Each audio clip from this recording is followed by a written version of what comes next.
Many Christians meet with a great deal of darkness, and see times in which their hopes are much clouded. Sometimes the sweet and comfortable influences of God's Spirit are withdrawn.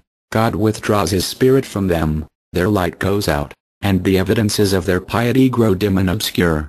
They seem to be in a great measure as they were before they were converted, and they have no sensible communion with God. God is wont, before He renews comfort and hope to them, to bring them into greater trouble. God leads them into the wilderness, and brings them into the valley of Achor or trouble. Then they are in greater trouble than they were before, and have more sensible darkness, and more distress abundantly.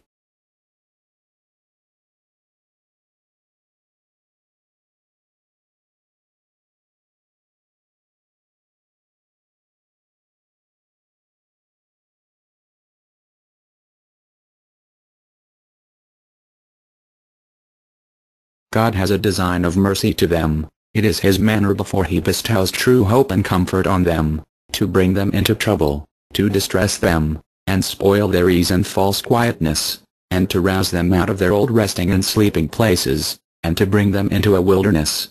A hope of eternal life, if given before the slaying of sin, would be misimproved and abused. If it were possible that a sinner could obtain a title to eternal life before sin was mortified, and so could have his own safety and God's favor manifested to him, he would only improve it to encourage and embolden himself in sin. Hope, if they had it then, would have a pernicious influence and tendency.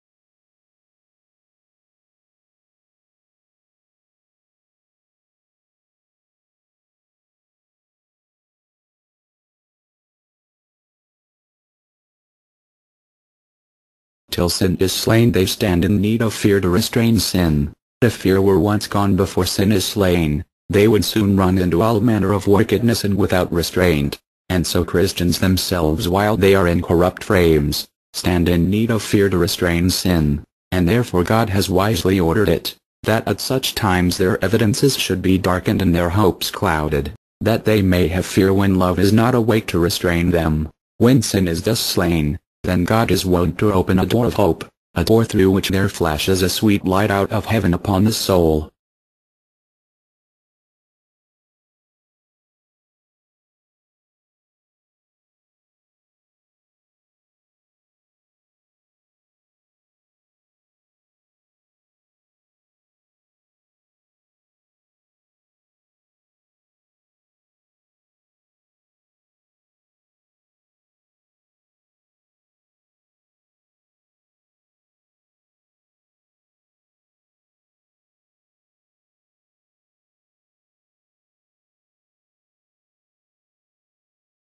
Inquire whether your hope and comfort are such as have arisen on the slaying of sin.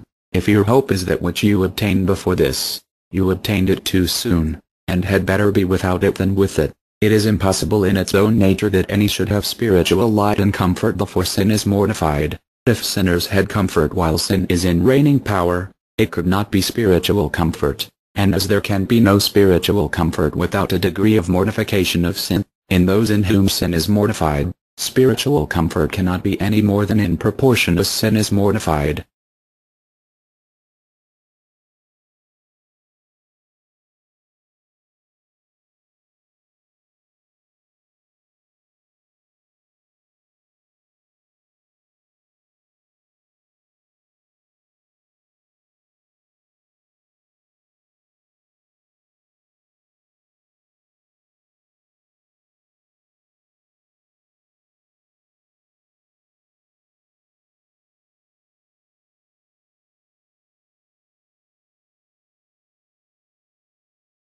Many, when they are in darkness, proceed in a wrong way.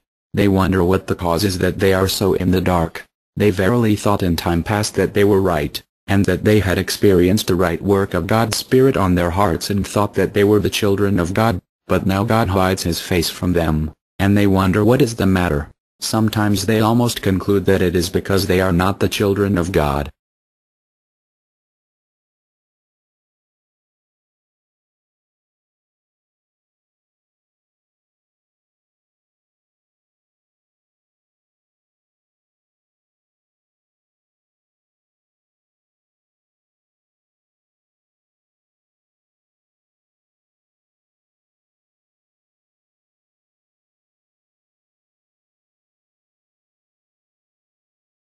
The godly themselves, if their hope were all alive at those times when they are in carnal and thoughtless frames and grace is asleep, would be in great danger to abuse their hope, and take encouragement from it to indulge their lusts, or at least to be the less careful to restrain and resist them. There is doubtless some troubler in the camp which causes God to withdraw.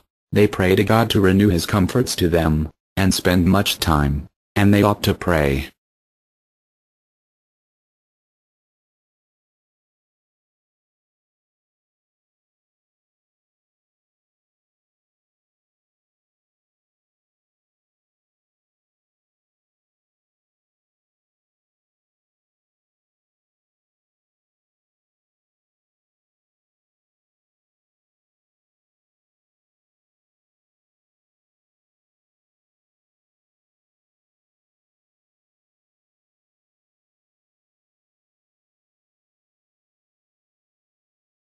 No such signs are to be expected. That shall be sufficient to enable those saints certainly to discern their own good estate, who are very low in grace or are such as have much departed from God, and are fallen into a dead, carnal and unchristian frame. It is not agreeable to God's design, as has been already observed, that such should know their good estate, nor is it desirable that they should, but on the contrary every way best that they should not. And we have reason to bless God that He has made no provision that such should certainly know the state that they are in, any other way than by first coming out of the ill frame and way,